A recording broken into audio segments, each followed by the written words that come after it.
Hello viewers, I am Dr. Robiul. I work as a lecturer in pathology in a medical college hospital, and I am making this video for my students and also for you.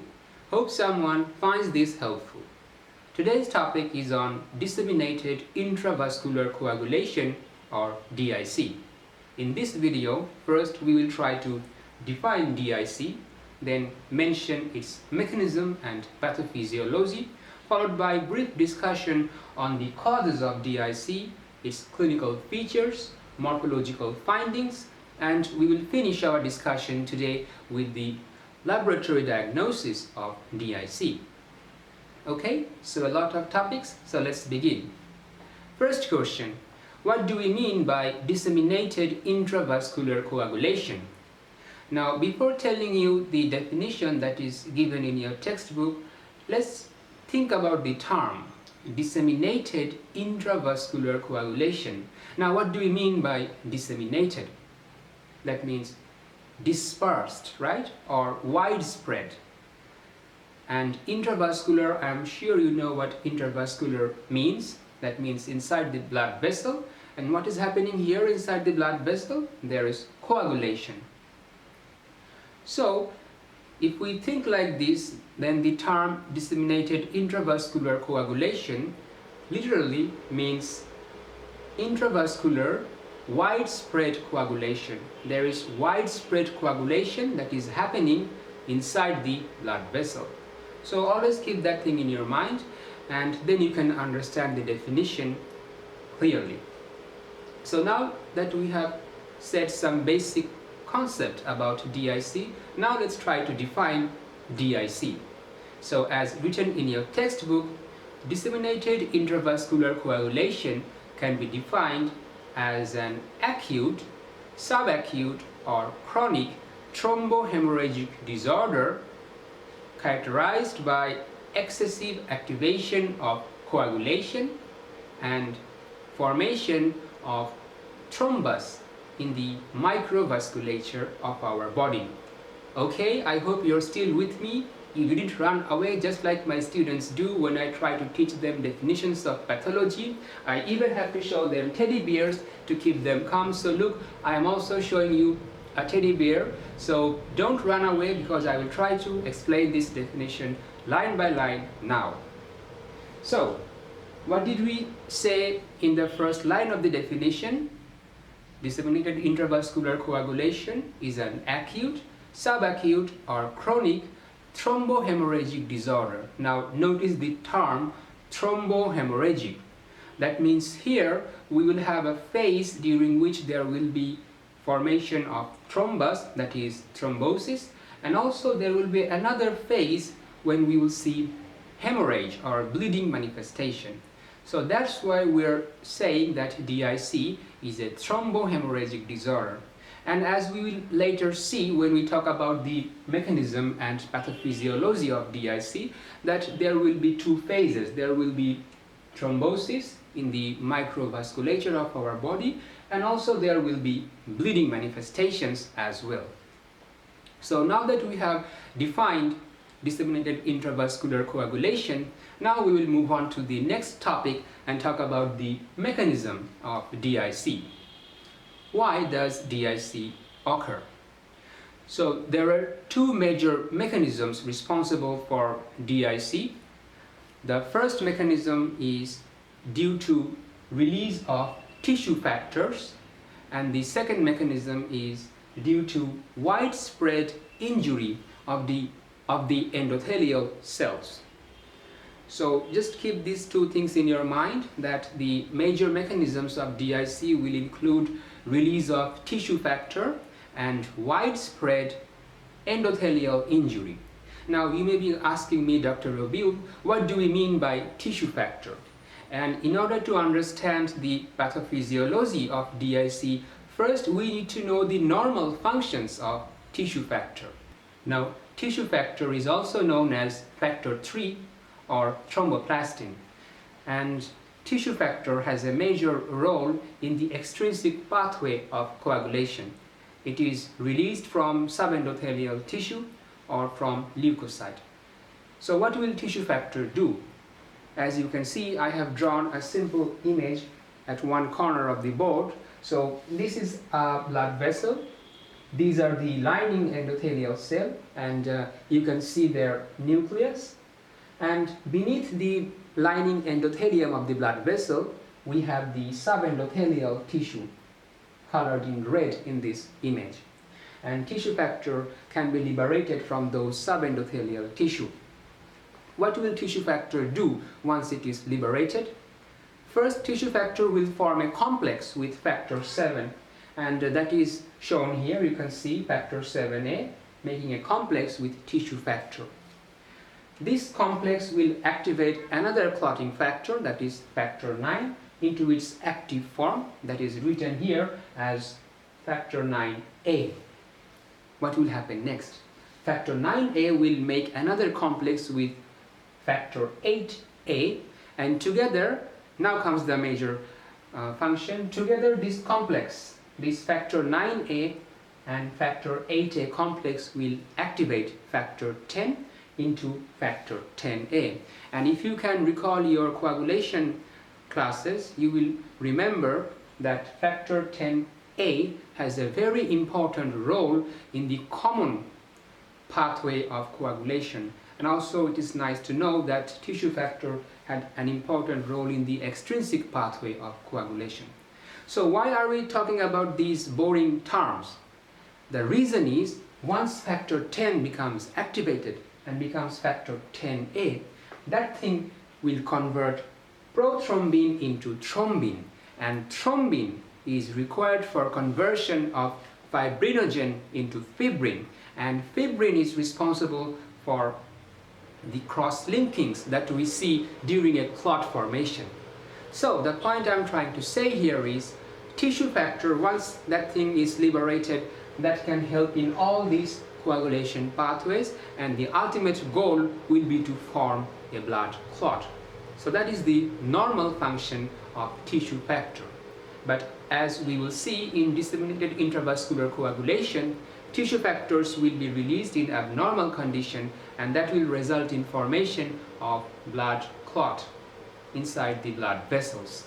So now that we have talked about the normal functions of tissue factor, now let's go back to the topic of mechanism and pathophysiology of DIC. Recall I had said previously that there are two major mechanisms for DIC, and one was release of tissue factor, and the second mechanism was widespread endothelial injury. So let's now focus on release of tissue factor. And you may be asking me, Dr. Robiul, when will we see release of tissue factor that will lead to DIC? Now, tissue factor can be liberated during various causes. The most common cause of DIC is during certain obstetric complications. And during those obstetric complications, there will be liberation of tissue factor from the placenta or amniotic fluid or from the products of conception into the circulation. Now, tissue factor can be also liberated during severe tissue destruction. For example, during severe trauma, extensive surgery, and severe burn, there will be liberation of tissue factor into the circulation. And sepsis can also sometimes liberate tissue factor, but however, we will see that sepsis will have even much more bigger role in endothelial injury. But we will talk about this half of the flowchart after a while. So now let's focus on tissue factor. So, like I said, tissue factor can be released due to various causes. Now what will happen next? Tissue factor will promote formation of fibrin clot, and there will be formation of thrombus in the microvasculature. Now, what do we mean by thrombus? I have a separate video entirely on thrombus and thrombosis, and you can also look into that video after watching this video for more information. But to say in short, thrombus is a solid mass formed in the uninterrupted cardiovascular system from the constituents of a streaming blood, mainly platelet. So thrombus will be formed as a result of release of tissue factor. So there will be widespread microvascular thrombosis. Now what will be the outcome of that? Thrombus will occlude those small blood vessels, so there will be vascular occlusion that will lead to tissue damage, because the tissues are dependent on blood supply not only for oxygen but also for nutrition. So oxygen and nutrition won't be supplied to those tissues, and therefore the tissues will get damaged. Now look at the flowchart, and you can also see that another thing will also happen during this process, and that is microangiopathic hemolytic anemia. Now why will that thing happen? So always remember, whenever there is formation of widespread vascular thrombosis, there will be deposition of fibrin in the walls of the blood vessel, and that will make the walls of the blood vessel narrow.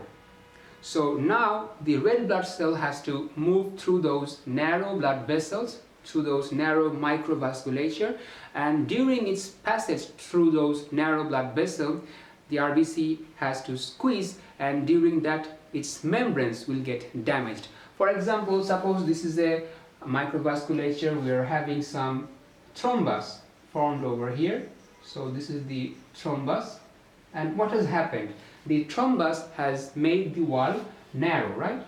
Made the lumen of the blood vessel narrow. So now a red blood cell, when it is passing through the blood vessel, has to squeeze through the narrow blood vessel. Okay, so this is a red blood cell. Recall that red blood cell has no nucleus, and central 1/3 of the red blood cell is pale. So this is the central pale here. It should be circular, but since now it is squeezing, so it is looking slightly deformed. And during this process, when the red blood cell is squeezing through the microvasculature, the membrane of the RBC will get damaged. And as a result of that membrane damage, there will be hemolysis, breakdown of RBC before its normal 120 days. So that will result in hemolytic anemia. And why are we calling it microangiopathic? It is very obvious, because it is happening inside the microvasculature. So this will be another outcome of DIC. Now, if you can look at the flowchart, you can see that when we are releasing tissue factor, not only it is causing widespread microvascular thrombosis, but it will also have some other outcomes. One outcome is consumption of clotting factors and platelets. Now, this is very important, since we are forming thrombus in the microvasculature, and the major components of thrombus includes platelet. So that thing will be consumed. Similarly, some clotting factors are also needed for coagulation, and those things will also be consumed. And as a result, there will be consumption of clotting factor and platelet. Their amount in the circulation will decrease, and for this reason, DIC is also known as consumption coagulopathy. And this is a very high yield information. The examiners are very fond of asking this question. They may ask you, why do we call DIC consumption coagulopathy? Then your answer will be, during DIC there is liberation of tissue factor that is causing widespread thrombosis in the microvasculature, and when there is thrombosis, the coagulation factor as well as the platelets are getting consumed to make those thrombus, and for that it is known as consumption coagulopathy. Now, if you look at the flowchart, you can also see that during release of tissue factor and widespread microvascular thrombosis, one additional thing is happening, and that is activation of the plasmin. So now let's talk about that.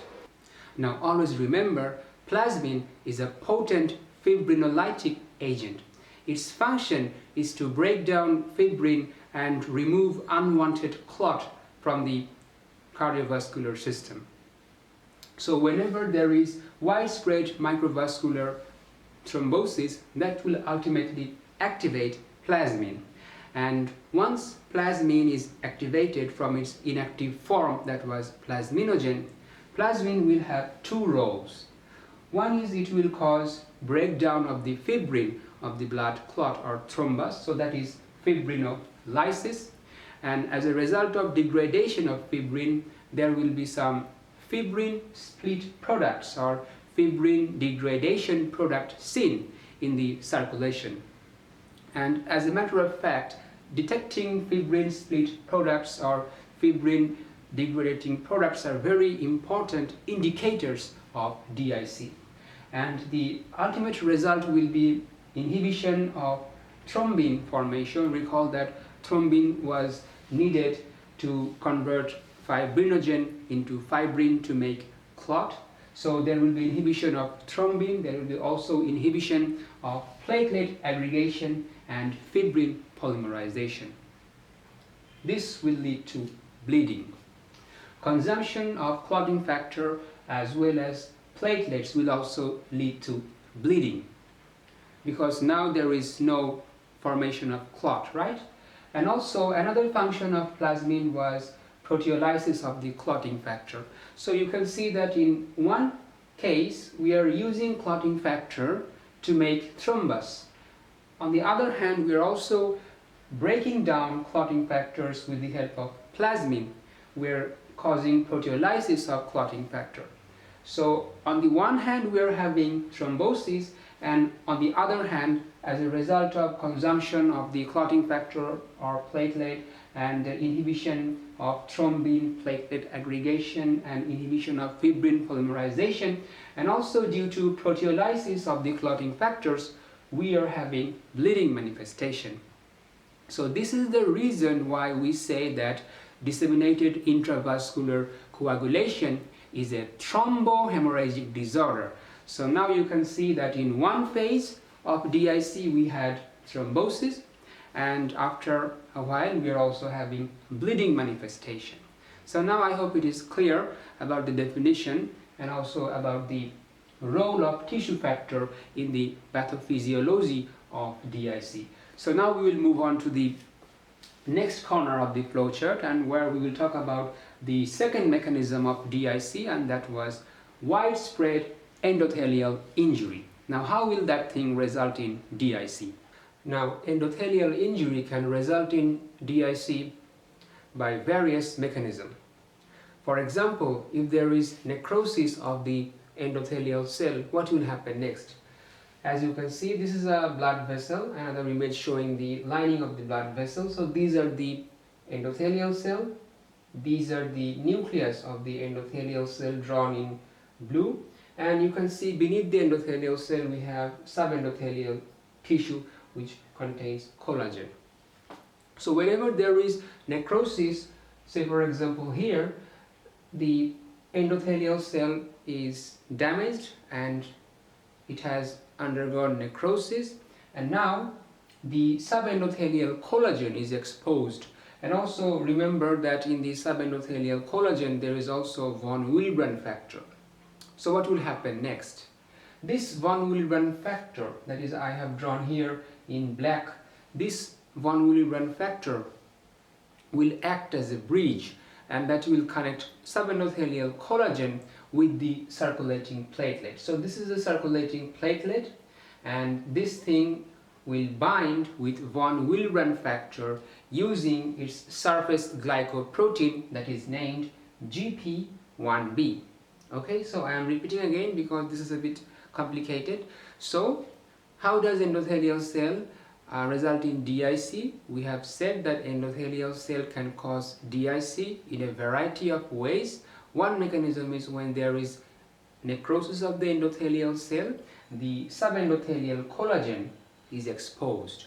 In the subendothelial collagen there was also von Willebrand factor, and that thing will act as a bridge between the subendothelial collagen and the circulating platelet. And the circulating platelet will bind with von Willebrand factor using the glycoprotein GP1B. What will happen next? So this is known as platelet adhesion. The next step is now there will be some change in the shape of the platelet. The platelet will become more spiky, and there will be some spike seen on the surface of the platelet. And what will happen that the platelet will also release some granules, so there will be some secretion from the platelet as well. And this shape change of the platelet together with liberation of certain granules from the platelet, these two events together are known as platelet activation. So remember that initially there was platelet adhesion, and the next step is platelet activation. And the examiners are very fond of asking, what do you mean by platelet activation? Then you have to say that platelet activation is actually two events. One is the shape change of the platelet. The platelet is transforming from a disc into a more spiky structure that will help in its aggregation later. And the second thing that is happening during platelet activation is secretion of certain granules from the platelet. And the shape change and the granule secretion together are called platelet activation. What will happen next? The next step is platelet aggregation, and here we will see a different type of glycoprotein coming to action, and that is the surface glycoprotein GP2B3A that I have drawn in the blue color, in the green color.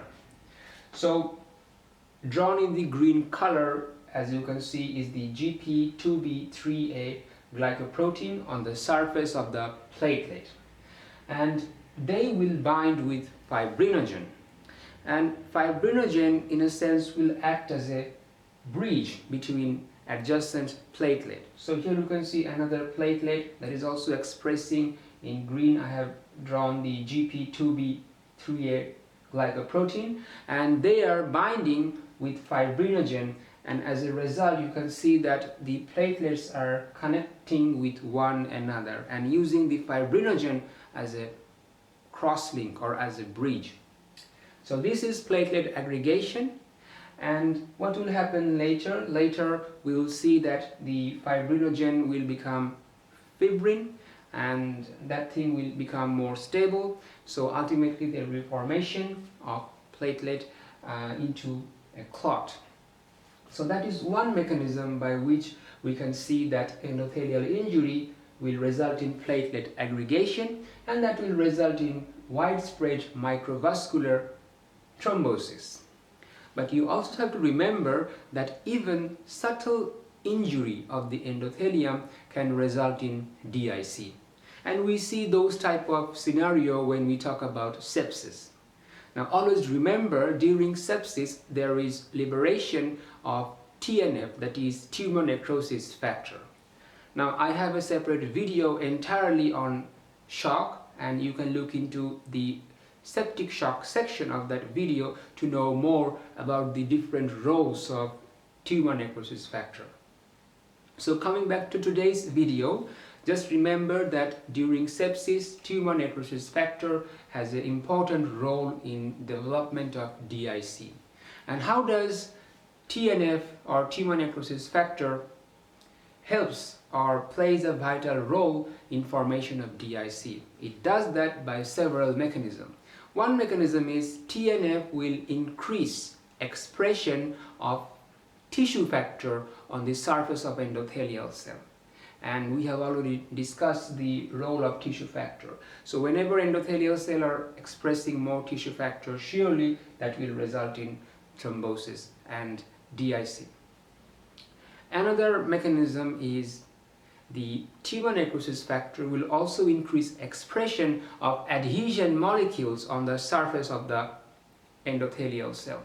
Now, if you have watched my videos on inflammation, you will remember that in inflammation we had seen that there were cellular events and there were vascular events, and during the cellular event, one event was adhesion, and during that event what happened? The endothelial cell used to express some adhesion molecules on their surface, and leukocytes could attach with those adhesion molecules using their adhesion molecules. So initially there was rolling and then there was adhesion. So the point I'm trying to say here is another function of tumor necrosis factor is to increase those adhesion molecules on the surface of the endothelial cell. So that will result in more and more binding of circulating leukocytes with the endothelial cell, and we all know that the leukocytes can release some reactive oxygen species. And I also have a separate video on free radicals, and we have talked about reactive oxygen species in details in that video. So reactive oxygen species liberated from leukocyte will also cause endothelial injury. And one additional thing that you have to know is tumor necrosis factor will also decrease the expression of thrombomodulin on the surface of endothelial cells. Now you may be asking, Dr. Robil, what is thrombomodulin? And this is a very important thing that you have to know for your exam. Now thrombomodulin does the exact opposite, the opposite function of thrombin. We have seen that thrombin had an important role in coagulation, and thrombomodulin has an important role in preventing coagulation, in preventing clot formation, in preventing thrombus formation. And the idea is we have to have a balance between clot formation and clot prevention in a normal circulation, right? For example, whenever there is damage in a blood vessel, if everything is under normal condition, that damage will be repaired by blood clot. However, we don't want the clot formation to continue through the entire blood vessel, right? So whenever the thrombin comes to a part of a blood vessel that is normal, what happens there? Thrombin binds with thrombomodulin, and then this thrombomodulin complex acts as an anticoagulant. They activate protein C, and we all know that protein C is a very potent anticoagulant. So whenever tumor necrosis factor is liberated, that will do what? That will reduce the expression of thrombomodulin on the surface of endothelial cell, and that will result in alteration of the balance between the coagulating and anticoagulating system of our body. So that will result in more clot formation. So always remember how TNF or tumor necrosis factor can induce thrombus formation. I am repeating again the main points. The first one is it increases expression of tissue factor on its surface. The second point was it also increases adhesion molecule on its surface, and that results in adhesion of leukocyte with the endothelial cell, and reactive oxygen species that is liberated from the leukocytes will result in endothelial injury. And the last mechanism was TNF can also cause decreased expression of thrombomodulin on the surface of the endothelial cell, and that will result in increased clot formation. So these are the mechanisms by which endothelial injury can result in DIC in the long run. So now that we have talked about the mechanism and pathophysiology of DIC, now we will move on to the next topic and talk about the causes of DIC. So we have already mentioned the common causes of DIC when we talked about the mechanism and pathophysiology of DIC. So now let's summarize those causes.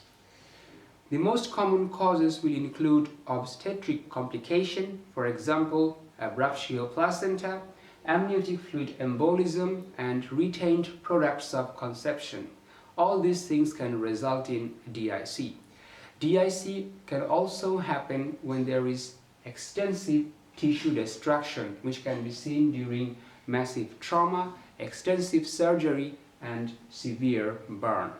Another cause of DIC is infection, particularly bacterial infection, where we will see release of endotoxin, and also in certain viral infection, and also in certain malaria and aspergillosis we will see DIC. DIC can also happen when there is massive endothelial injury. Now, what are the causes when there is widespread endothelial injury? Widespread endothelial injury can be seen during aortic aneurysm. It can be also seen in hemolytic uremic syndrome. and also in acute glomerulonephritis and also during burn. But like I said, it is not necessary to have massive endothelial injury. Even subtle endothelial injuries can also result in DIC. Certain malignant tumors can also be the cause of DIC. For example, acute promyelocytic leukemia, adenocarcinoma of the lungs, pancreas, colon, stomach, etc. All these type of cancers can result in DIC. Other causes of DIC will include snakebite, shock, and heat stroke. Now, I have two separate videos on shock and hyperthermia, and you can also watch those videos after finishing this video for more information about shock and heat stroke. So now that we have finished discussing the causes of disseminated intravascular coagulation, now we will move on to the next topic and talk about the clinical features of DIC.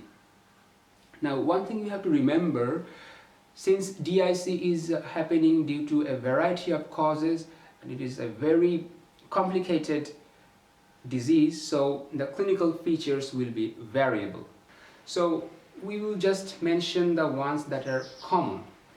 So the clinical features of DIC can be acute or chronic in nature, and they may include microangiopathic hemolytic anemia, and we have already explained why we will have such hemolytic anemia in a patient of DIC. There can be clinical manifestation due to involvement of the lungs. For example, there may be dyspnea, cyanosis, even respiratory failure. There can be clinical manifestations due to involvement of the brain, that is, there can be convulsion and coma. Cardiovascular system involvement may result in certain clinical features like acute or progressive circulatory failure and shock. If DIC involves the kidney, there will be oliguria and acute renal failure.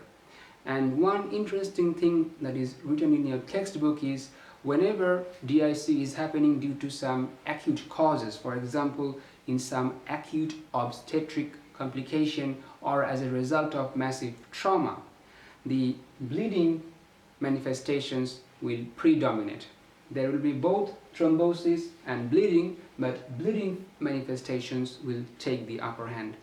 On the contrary, when DIC is happening due to some chronic causes, for example, during certain cancers, for example, like I said, during acute promyelocytic leukemia or adenocarcinoma of the lungs, pancreas, stomach or colon, in those cases, the thrombotic complication will be dominant. So that is an important thing to know.